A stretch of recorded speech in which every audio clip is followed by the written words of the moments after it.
আর্জেন্টিনার বিপক্ষে ফিফার সবচেয়ে বড় অভিযোগ রাজনৈতিক বার্তা প্রচার করা। বিশ্বকাপে ইংল্যান্ডের বিপক্ষে সেমিফাইনালে জয়ের পর ফকল্যান্ড দ্বীপপুঞ্জ আর্জেন্টিনার এরকম একটি ব্যানার প্রদর্শন করেন কয়েকজন খেলোয়াড়। অথচ ফিফার নিয়ম অনুযায়ী কোনো আন্তর্জাতিক ক্রীড়া আসরকে রাজনৈতিক বার্তা প্রচারের মাধ্যম হিসেবে ব্যবহার করা যাবে না। এর আগে 2014 সালে স্লোভেনিয়ার বিপক্ষে ফিফা ফ্রেন্ডলি ম্যাচের আগে আর্জেন্টিনা এরকম রাজনৈতিক ব্যানার প্রদর্শন করায় তাদের 20,000 পাউন্ড জরিমানা করেছিল ফিফা।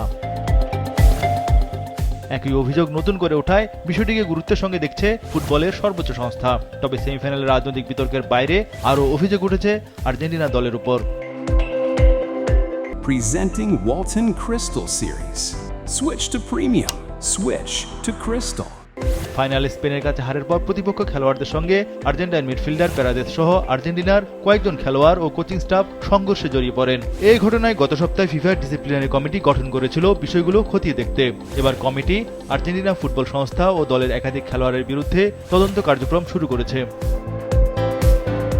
ফাইনাল ম্যাচে শেষ বাঁশি বাজার পরপরই স্পেনের খেলোয়াড়রা ছুটে যান উদযাপনে।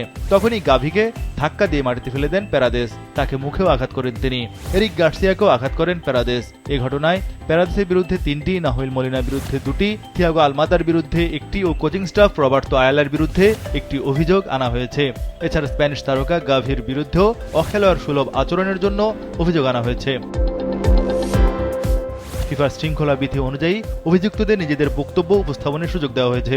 সব পক্ষের বক্তব্য, তথ্য, প্রমাণ পর্যালোচনা শেষে চূড়ান্ত সিদ্ধান্ত জানাবে ফিফার ডিসিপ্লিনারি কমিটি। অভিযোগ প্রমাণিত হলে ম্যাচ নিষেধাজ্ঞা, আর্থিক জরিমানা ও আর্জেন্টাইন ফুটবল অ্যাসোসিয়েশনের বিরুদ্ধে শাস্তির ব্যবস্থা করতে পারে ফিফা। এছাড়া ম্যাচ নির্ধারিত সময়ের পর শুরু করা একাধিক ম্যাচে গ্যালারি থেকে মাঠে বিভিন্ন বস্তু ছোড়া, নিরাপত্তা ও সুরক্ষা প্রোটোকল যথার্থভাবে অনুসরণ না করার মতো অভিযোগ এসেছে তদন্তে।